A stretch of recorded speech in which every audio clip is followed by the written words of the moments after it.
Submission Audio just dropped their brand new and I think final bass library with Architect's bass. And I figured now that there's not going to be any more bass libraries coming from Submission Audio, this is a really good time to compare every single one of them together. This shootout will include every single Submission Audio bass library, including Architect's bass that has true bass technology. And I'm going to be using an excerpt from my brand new song Arrest featuring Marcus Vick of Invent Anime, where I've programmed the bass and I've got the exact same bass programming happening for every single library. And you're going to hear it in the context of the full mix. You're going to hear it in a distorted tone, and then you're going to hear it in a DI as well. With Black Friday coming up, this is a really good time to get your hand on some Submission Audio libraries. And if you want to support the channel, please feel free to hit the affiliate link that's in my description if you decide to pick any of these libraries out after you've watched this video. I'll go through the bass tone that I used for every single library in this video at the end of this shootout, but let's get into the shootout right now.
So there you have it. That's pretty much all of the submission audio bass libraries put against each other. There isn't one that's any better than the other. It really just depends what sound you're going for. I personally like the Jin bass sound a lot, as well as the Houshmand bass. I really like those dingwall bass tones, but the Architect's bass is a dingwall as well. It's modeled after a Super P. I actually got the privilege of hearing that for the first time at NAMM in January. I heard Jacob Houshmand and Toby Peterson Stewart from the Unific play it in front of me, and it sounded absolutely stellar, and this library does a really good job of replicating that. So going through the tone that I use on every single library in this video, I just picked a very generic tone. I didn't really do too much processing because I wanted the bass libraries to shine by their own. So we have Parallax X. I use the same bass tone that I used for, the actual song. These are the settings here, as you can see, pretty self-explanatory. I then did some very light EQ, just literally like a low cut and a high cut, just to make sure that, in the context of the full mix examples that you heard, it still sounded, okay, and it wasn't really like muddy or anything like that. I then got Double Tap, and this is another submission audio plugin. I absolutely love Double Tap. I use it on every single bass thing that I ever do. I've experimented with it on guitars. Like,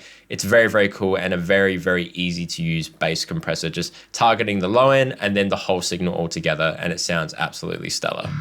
Rather than EQing specific notches out of the whistly kind of frequencies, I just use Soothe because it's dynamic, and no matter if I'm playing from the Houshmand bass library or the Architect's bass library, it'll target those problem spots individually with Soothe. So that's why I went with Soothe. Another submission audio plugin, Flatline 2, I'm just using the limiter function to really pin down that bass so that, in the context of the full mix, it's not really fluctuating too much. It kind of has that nice pinned down sound, which is exactly what I go for. So there you have it. That is the submission audio bass library shootout. All of these libraries sound absolutely phenomenal, and I have no doubt that no matter which one you pick up, you will have an absolutely stellar time programming, mixing, and just getting these sounds into your projects. Again, if you liked any of the bass tones that you heard in this video and you want to get them for yourself, please feel free to hit up my affiliate link in the description and the comments below, which will take you straight to the Submission Audio website. And from there, anything that you decide to grab, I do get a little bit of a kickback from. And again, it helps me to make really cool videos for you guys. Thank you so much for watching. Thank you to Submission Audio for sending these through, and I'll catch you guys very soon. Peace.